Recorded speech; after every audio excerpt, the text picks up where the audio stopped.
Today was absolutely fantastic. It's really wild that I went to sleep last night and, I'm obviously through all of this, I'm still just there, but I went to sleep last night and it was the last time that I was going to be, just there prior to a major literary award. For me, something like the Coretta Scott King Award, winning that award, the prominence of it, the impetus of it and everything that means, changes it from being just, okay, this is a part of an everyday occurrence in life, to being that this is now something where I have to be considerate of what this means for the rest of my life. There are people who talk about carrying certain flags as a Black person. Sometimes you're responsible for being the Black person, and then you're a representative of your entire race for people who might not interact with other people who are gay, bi, trans, any of those things, identities that deal with sexuality. Some people feel like they've never met people with those labels before, and they say, well, this is what all of you are like, isn't it? For me, being an illustrator who is now because it's later in the day, it's after the morning, being an illustrator who's now a recipient of this amazing award with this beautiful lineage of people who won it before me, means that I have work to do. I've never been afraid of working hard, and I am scattered, but I'm not afraid of working hard. I don't think it's scary to have to move into something knowing that it's going to be difficult.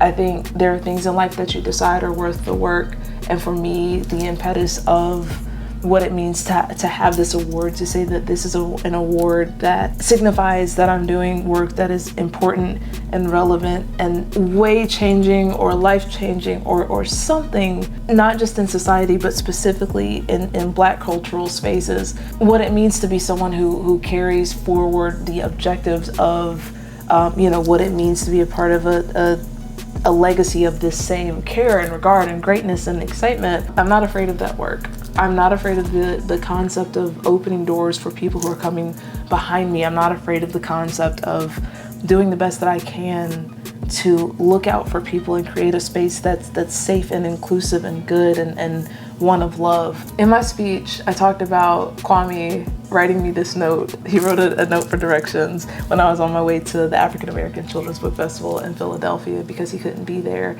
And he had called Jerry Craft, and I didn't know that he had called Jerry Craft. He's like, hey, look out for her, please. And the idea that I was protected, even though I didn't know it. The idea that somebody had my back, somebody was looking out for me. The way that people talk about how other people talk about me in spaces that I'm not in, how there's so much excitement and kindness and love, and they're just proud of me and what I'm doing. I was talking to Crystal Cargita. She said she's my second mama. I have been embraced top to bottom, side to side, and I'm surrounded by people who care about what I'm doing and they care about me. I get to be that person in the future for other people, and for me that's worth it. It's worth any stress that it might cause, but it's also just knowing what the people who've won this award before, what their work has meant to me, and having to transmute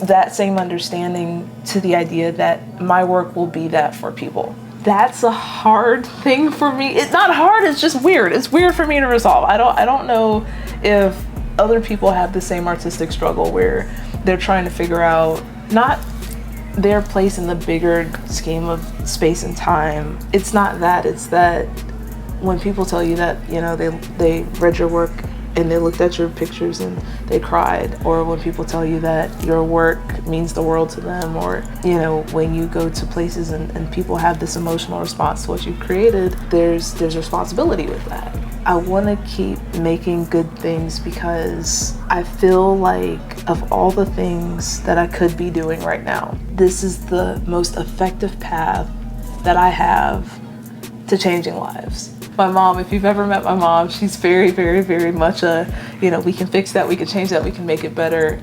She believes in the power of moving through a struggle into something that's better. She believes in, you know, working on oneself. She's a self-help book.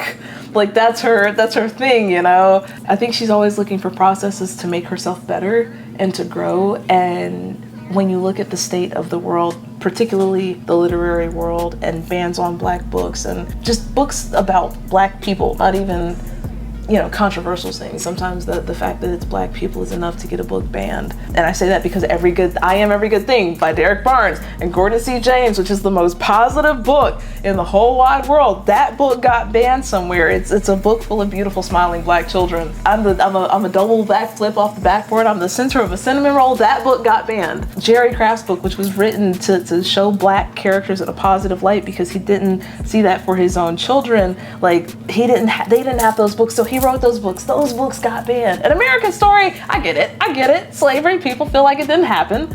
Cool, whatever.